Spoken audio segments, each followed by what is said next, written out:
আসসালামু আলাইকুম রহমতুল্লাহি বারাকাতু। আজকে এসে পড়লাম, সময় বেজে গেছে 2টা। এই জন্য চিন্তা করলাম আজকে অনেকদিন আলু ভর্তা ইয়া খাই না, বাংলা খাবার। এটি মনে করেন যে অরিজিনাল খাবার এসে এটা আলু ভর্তা, ডাল, ভাত আর আপনার ডিম ভাজি। আজকে সকালে নাস্তা করিনি, আজকে একসাথে দুপুরে খানা আর এটা চলবে, কারণ আমার আলু ভর্তাটা কিন্তু খুব প্রিয়। আলু ভর্তা, ডাল, ভাত আর এগুলো সকাল সকাল মাদ্রাসা পোলাপেনটা খাওয়া দেখেন না, মাদ্রাসা পোলাপেন কি হাট্টা কাটা থাকে সকালবেলা, এটার উপর আসলে আর কোনো খাবার হইতে পারে না।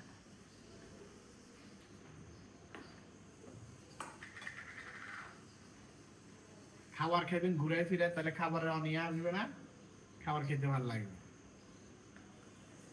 এইভাবে মাখাম দিবেন।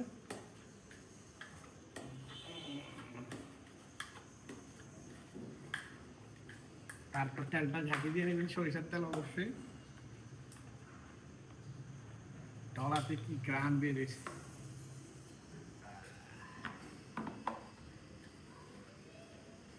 এরপর দিবেন মাখা। এটা পেটটা ঠান্ডা থাকবে, আপনার শরীরও ভালো থাকবো, সারাদিন শরীরে এনার্জি যোগাইবে। প্রতিদিন এক খাবার খাইবেন, ঘুরে ফিরে খাইলে। কিন্তু ডিম কিন্তু আমি আজকেও রাখছি, খেজুর আর অন্য কিছু রাখি নাই। আজকে একটু অন্যভাবে খাইতে মন চেয়েছে, কারণ পোলাও টোলাও খাইতে খাইতে, হেভি খাবার খাইতে খাইতে একদম অবস্থা খারাপ। এইটা আমার আলু ভর্তা রেডি।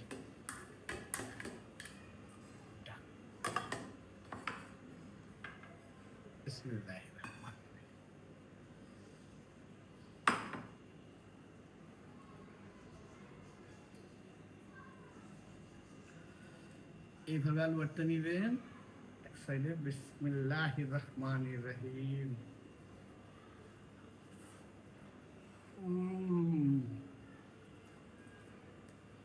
অনেক মজা। এইভাবে ডিম ভাজি, এই